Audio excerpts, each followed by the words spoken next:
আয়েশা বেগম তিনি প্রশ্ন করেছেন, দেশের বাইরে থাকলে সিয়ামের ফিদিয়া কত টাকা করে দেওয়া উচিত? সিয়ামের ফিদিয়া তো টাকা নয়, খাদ্য দিতে হবে।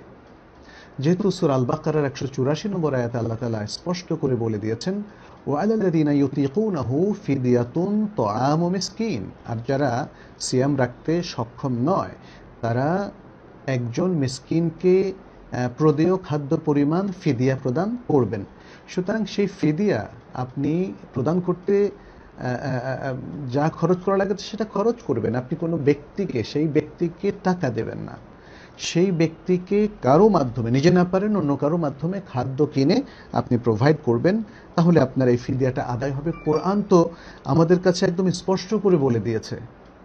সুতরাং সেই জায়গায় আমরা নিজেরা ভিন্ন ব্যাখ্যায় যাওয়াটা উচিত না। হয়তো অনেকে বলবেন টাকা দেওয়া খাদ্য একই কথা, এই কথা প্রায়শই বলতে শোনা যায়, কিন্তু তাহলে কোরআন কি টাকার কথা জানে না? হাদিস কি টাকার কথা জানে না? টাকা তো সব যুগেই ছিল, মুদ্রা সব যুগেই ছিল।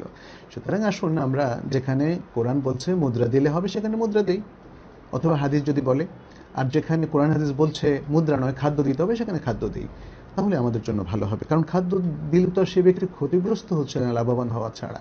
তাহলে কোরআন এবং হাদিসের এই নির্দেশ মানার মধ্যে আমাদের কল্যাণই আছে, আমাদের কোনো অকল্যাণ নাই।